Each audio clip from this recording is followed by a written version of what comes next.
6 Şubat'ı unutma, unutturma. 6 Şubat'ı unutma, unutturma. Hesabını bulunduğumuz her alanda, sokak sokak, mahalle mahalle, kent kent soracağız. Bak, soracak. Katillerden hesabı kadınlar soracak. Katillerden hesabı kadınlar soracak. 6 Şubat'ı unutma, unutturma. Binlerce çocuk enkaz altında çaresiz diye enkazın dışında annelerinden babalarından ayrı bir yaşama sürüklendi. Bu çocuklar nerede diye sormaktan 3 yıldır vazgeçmedik. Hala soruyorum. Bizim çocuklarımız enkazda öldüremediğimiz çocuklarımızı hangi tanesiyle arkadaşlar? Unutmak yok. Affetmek yok. Helalleşmek yok. Katillerden hesabı Soracak. Unutmak yok. Affetmek yok. Helalleşmek yok. Depremin ilk günlerinde halkı enkaz altında yalnız bırakanlar, arama kurtarma yerine baskıyı, dayanışma yerine rantı tercih edenler bugün de aynı politikaları sürdürmektedir. 3 yıl geçmesine rağmen yüz binlerce insan hala konteynerlarda, çadırlarda, güvencesiz, sağlıksız ve yoksulluk içinde yaşamaya mahkum ediliyor. Bu koşullar kadınlar için çok daha ağırdır. Konteyner kentler mahremiyetin yok edildiği, hijyenin sağlanamadığı, şiddetin ve tacizin arttığı alanlara dönüşmüştür. Deprem bölgelerinde kadın sığınaklarının yetersizliği, kadınların maruz kaldıkları şiddet sarmalından çıkamamalarına neden olmakta. Kadınlar ya şiddet gördükleri alanlara geri dönmeye ya da tamamen korunmasız bırakılmaya zorlanmaktadır. Depremde yıkılan şehirlerde bugün devlet eliyle yeni bir yıkım sürdürülmektedir. Hatay başta olmak üzere zeytinlikler ve tarım alanları acele kamulaştırma adı altında sermayeye peşkeş çekilmektedir. Halk yerinden edilmekte, yoksulluğa ve göçe zorlanmaktadır. Bu talan politikaları yalnızca doğayı değil, kadınların yaşam alanlarını, geçim kaynaklarını ve geleceğini hedef almaktadır.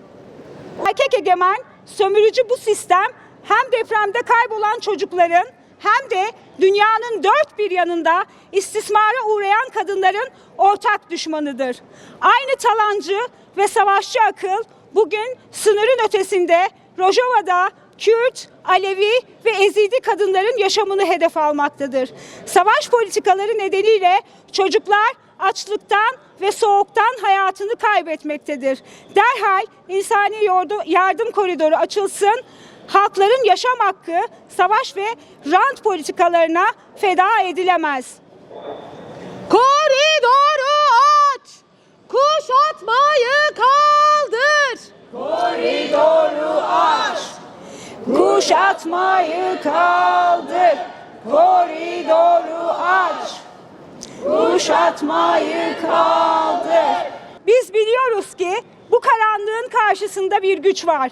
Kadın dayanışması. Bizler devletin yalnızlaştıran ve baskılayan politikalarına karşı birbirimizin yurdu olmaya devam edeceğiz.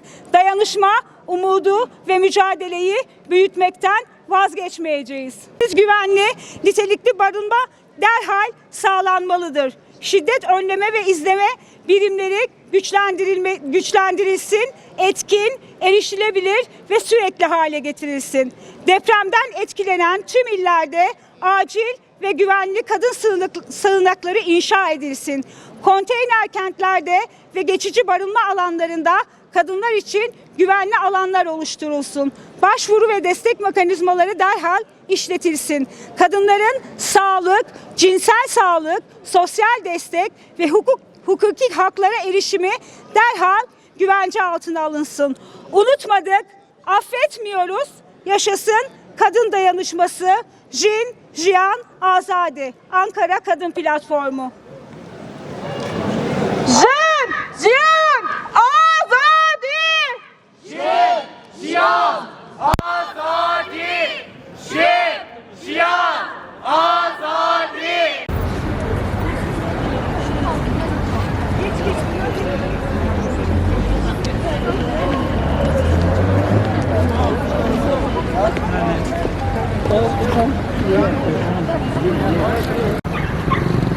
Unutmadık, unutmayacağız.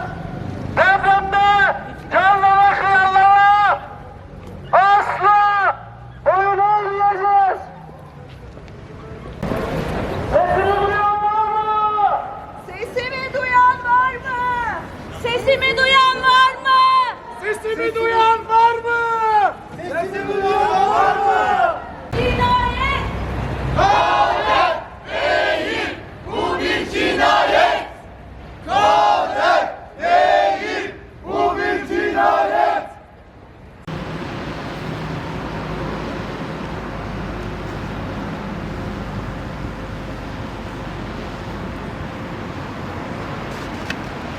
Anılar önünde saygıyla eğiliyoruz.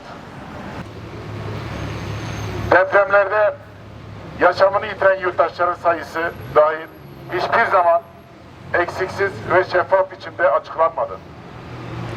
Yıkımın gerçek boyutlarını halen bilinmiyor olsak da bu yıkımın rant düzeninin, denetimsizliğinin, ihmallerin ve cezasızlığın sonucu olduğunu biliyoruz. Ülkedeki yerleşim alanları tarihsel olarak incelendiğinde kentlerin büyük bölümünün aktif fay hatları üzerinde kurulduğu görülmektedir. Bugüne kadar yaşanan ağır can ve mal kayıpları da bu gerçeği tüm açıklığıyla ortaya çıkarmıştır. Tüm kamu binaları acilen bağımsız ve bilimsel ölçütlere denetlenmelidir. Depreme dayanıksız olduğu tespit edilen kamu yapıları derhal boşaltılmalı, güçlendirme ve yenileme işlemleri gecikmeksizin yapılmalıdır. Özellikle deprem bölgesi olan illerde deprem risk raporları ve kontroller kamu tarafından gerçekleştirilmeli ve tek ev olanlara güçlendirme teşviği sağlanmalıdır. İmar afları tamamen kaldırılmalı, yapı denetimi piyasadan alınarak kamusal bir sorumluluk haline getirilmelidir. Deprem vergileri ve kamu kaynakları şeffaf, denetlenebilir ve toplum yararına kullanılmalıdır. Afet yönetimi, meslek odaları, sendikalar ve yerel halkların katılımıyla demokratik biçimde yeniden yapılandırılmalı ve depremler beklenmeksizin aktif çalışmalar yürütülmelidir. Bilim çevreleri ve emek meslek örgütlerinin katılımıyla kapsamlı ve bağlayıcı bir deprem kanunu çıkarılmalıdır. Güvenli barınma, güvenli çalışma ve yaşam hakkı herkes için güvence altına alınmalıdır. Gerçek sorumlular hesap vermelidir. Unutma!